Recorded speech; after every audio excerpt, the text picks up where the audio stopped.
2025 წლის 17-19 სექტემბერს თბილისის კონსერვატორიის დიდ დარბაზში გაიმართება თენგიზ ამირეჯიბის სახელობის მე-13 საერთაშორისო მუსიკალური ფესტივალი. ფესტივალში ცნობილი მუსიკოს შემსრულებლები მიიღებენ მონაწილეობას. თემის დეტალებით დღეს ჩვენთან სტუმრად არიან თამარ ლიჩელი, თენგიზ ამირეჯიბის სახელობის საერთაშორისო მუსიკალური ფესტივალის დამფუძნებელი და ბატონი გიორგი ვაჩნაძე, თბილისის სახელმწიფო კონსერვატორიის რექტორი. მოგესალმებით და მიხარია რომ ჩვენთან ხართ სტუმრად. მოდით მოკლე ისტორიული ექსკურსი გავაკეთოთ, რადგანაც წელს უკვე მე-13-ად ტარდება ეს ფესტივალი. პატარა ისტორია ამ ფესტივალის შეიძლება ორი სიტყვით რომ გითხრათ და მე შემდეგ გადავიდეთ უკვე იცით რამე ძალიან მახარებს ის ფაქტი, რომ ეს ფესტივალი დროთა განმავლობაში ისეთ სახეს ღებულობს, რაც თვითონ ბატონ თენგიზ ამირეჯიბს შეეფერება და დარწმუნებული ვარ, მოეწონებოდა და გაუხარდებოდა, იმიტომ რომ ძალიან მაღალი დონის შემსრულებლები ღებულობენ მონაწილეობას და ისეთი ძალიან დახვეწილი პროგრამით და ამ მხრივ ნამდვილად წლევანდელი წელი სრულიად გამორჩეულია. თქვენის ნებართვით დიდ მადლობას გადავხდით ჩვენს მხარდამჭერებს, ეს გახლავთ საქართველოს კულტურის სამინისტრო, შემოქმედებითი საქართველო, თბილისის მერია. და ფესტივალის მასშტაბი ყოველწლიურად იზრდება. წელს მოგეხსენებათ, რომ რამდენიმე წლის მერე ფესტივალის დაფუძნებიდან ჩამოყალიბდა ასევე თენგიზ ამირეჯიბის სახელობის პიანისტთა საერთაშორისო კონკურსი ბორჯომში და შემდეგ ფესტივალის ნაწილმა გადაინაცვლა ასევე ბორჯომში, ასე რომ გარდა იმისა, რომ მსმენელს თბილისში ელოდება წელს სრულიად განსაკუთრებული კონცერტები და ძალიან დიდია ინტერესი ამ კონცერტების მიმართ. ძალიან ასევე საინტერესო კონცერტების მოსმენის საშუალება აქვთ ბორჯომში. ბორჯომში კი ჩვენ ამ თემას აუცილებლად დავუბრუნდებით, გადაცემის მსვლელობისას მაინტერესებს და გვაინტერესებს ჩვენ წლევანდელი ფესტივალის პროგრამა და მონაწილეები. საკმაოდ ვრცელი სიაა, ასე რომ ვთქვათ. ცელში იმდენად არ არის საქმე, რამდენადაც მართლა ძალიან მაღალი დონის კონცერტები ელის მსმენელს და უზომოდ ხარული ვარ მე თვითონ ძალიან ველოდები. პირველი ეს გახლავთ 17 ოქტომბერს მსოფლიოში აღიარებული ბარიტონის ლადო ათანელის კონცერტი, ჩემთან ერთად ეს გახლავთ კამერული მუსიკის კონცერტი. შემდეგ მე მგონი ბატონი გიორგი თვითონ ისაუბრებს 19 ოქტომბრის შესახებ და ძალიან დიდი მადლობა მინდა მას გადაუხადო იმისათვის, რომ დათანხმდა როგორც თბილისში კონცერტში მონაწილეობაზე, ასევე ბორჯომში საერთაშორისო კონკურსის ჟიურის წევრობას და ვიცი რომ ძალიან დაკავებულია და დიდი მადლობა მას პროგრამაზე თავად მოგახსენებთ და 20 ოქტომბერს გაიმართება გერმანელი პიანისტის შტეფან არნოლდის კონცერტი საქართველოს სიმფონიეტასთან ერთად. ბატონ გიორგის უსმენთ 19-ის კონცერტთან დაკავშირებით და შემდეგ უკვე შემდეგ კითხვაზეც გადავალთ. ჩემთვის დიდი სიამოვნებაა რასაკვირველი ამ ფესტივალში მონაწილეობის მიღება და სოლო კონცერტის დაკვრა ეს არის. ჩემი პირველი სოლო კონცერტი, რაც დავუბრუნდი საქართველოში, უკვე ცოტა ერთ წელზე მეტი არის გასული და ეს არის ჩემთვის პირველ რიგში დიდი პატივი, რომ გიზის მე შემიძლია გიზი ვთქვა, იმიტომ რომ საკმაოდ ახლო ურთიერთობა მქონდა მასთან და თქვენი პედაგოგი იყო? არა, ჩემი პედაგოგი არ იყო, მაგრამ საკმაოდ ახლო ურთიერთობა მქონდა ადამიანურ დონეზეც და პროფესიულ დონეზეც. ჩემთან ნიუ-იორკშიც ნამყოფი იყო სახლში ძალიან დიდი ხნის წინ პირველი მისი, ასე ვთქვათ, ჩასვლა იყო ამერიკაში. და მაშინ სხვათა შორის პედაგოგზე იკითხეთ ერთხელ მაშინ ნიუ-იორკში მე მომისმინა ერთხელ ანუ პირადში და ეს იყო რაც ჩემი ასე ვთქვათ იდეა იყო რომ შოპენი დამეკრო მისთვის, რადგან ეს იყო აბსოლუტურად შეუდარებელი სპეციალისტი შოპენის მუსიკის. მან იცოდა ისეთი რაღაცეები, რაც შეიძლება მსოფლიოში არავინ არ იცოდა. და მე მინდოდა რომ ეს მისგან პირადად მიმეღო და ეს მოხდა ესეთი შეხვედრა, რომელიც იყო დავიწყარე. რაც შეეხება ჩემ კონცერტს, შესდგება 3 ნაწარმოებისგან, 3 სონატისგან. ეს არის ჰაიდენის სონატა, ეს არის ბეთჰოვენის გვიანდელი სონატა, 100-ე ოპუსის და მეორე განყოფილებაში იქნება ლისტის სი მინორიული სონატა, რომელიც არის ასაკურველია ესეთი კვინტესენციური ნაწარმოები საფორტეპიანო ლიტერატურაში.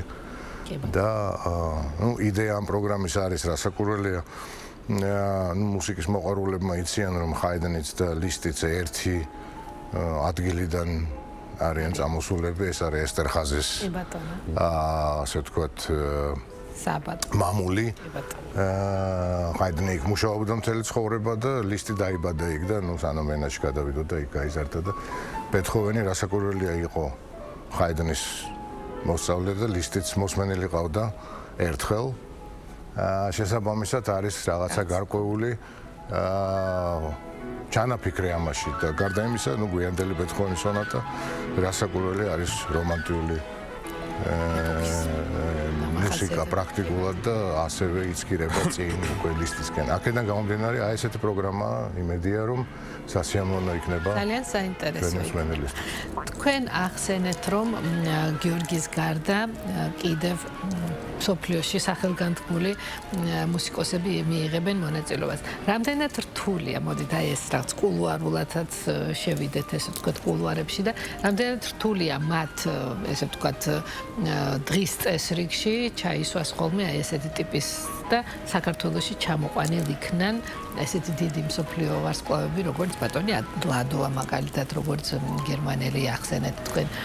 დიახ, იცით რა არის აი ჩემი გამოცდილებით, რასაც წლების მანძილზე ვუყურებ, აი ფესტივალის დაარსების დღიდან, იმ შემთხვევაში თუ რაღაც მცირე საშუალებაც არის, ყოველთვის ყველა დიდი სიამოვნებით ჩამოდის.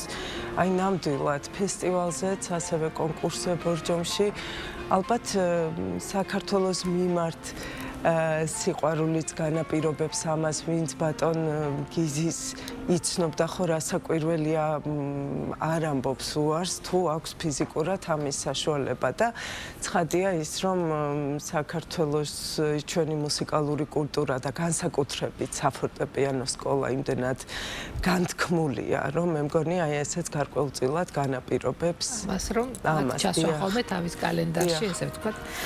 დიახ, მე მაინტერესებს და თქვენთან მექნება ორივესთან შეკითხვა, თუ იგეგმება წელს მასტერკლასები და შეხვედრები მუსიკოსებთან. ახალი თაობისთვის. იცით რა ფესტივალის ფარგლებში ჩვენ ბორჯომში გვაქვს დაგეგმილი, ჩვენ ვისაუბრეთ აი ცოტა ხნის წინ ქართული კლასიკური მუსიკის საღამოებზე და აი ამ საღამოების ფარგლებში გვაქვს ერთი შეხვედრა ახალგაზრდებთან დაგეგმილი. და შემდეგში ალბათ ამ მიმართულებას უფრო გავაფართოვებთ და ბატონი გიორგი თავად იტყვის ალბათ კონსერვატორიის მიმართულებით. ну რასაკურველია ჯერ ერთი კონკურსი არის ძალიან მნიშვნელოვანი ბორჯომში მე როგორც ვიცი იქნება საკმაოდ გრძელი მოგვიწევს ძალიან ბევრი ახალგაზრდა პიანისტის მოსმენა მე როგორც მითხრეს 52 რაც არის ძალიან დიდი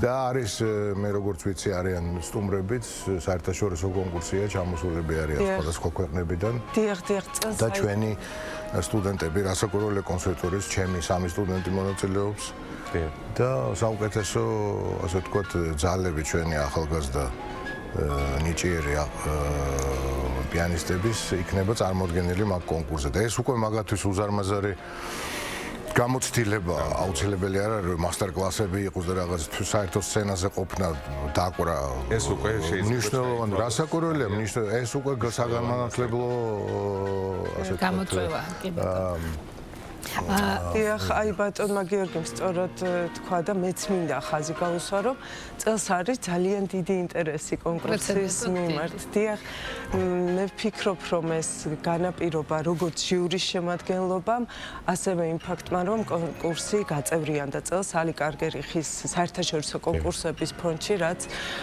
ვიცით ჩვენ, რომ ძალიან ისეთი პრესტიჟულია და სწორედ ამ ფონდის ერთგვარი მოვალეობაა ის, რომ გავრცელოს კონკურსზე ინფორმაცია მსოფლიოს მასშტაბით და ძალიან ბევრი მსურველი აღმოჩნდა, რაც განსაკუთრებით მახარებს. ფაქტი, რომ 52 ახსენეთ თქვენ და ეს უკვე ის რაოდენობა ახალგაზრდების, რომ ეს თავისთავად გულისხმობს იმას, რომ გაზრდილია ინტერესი.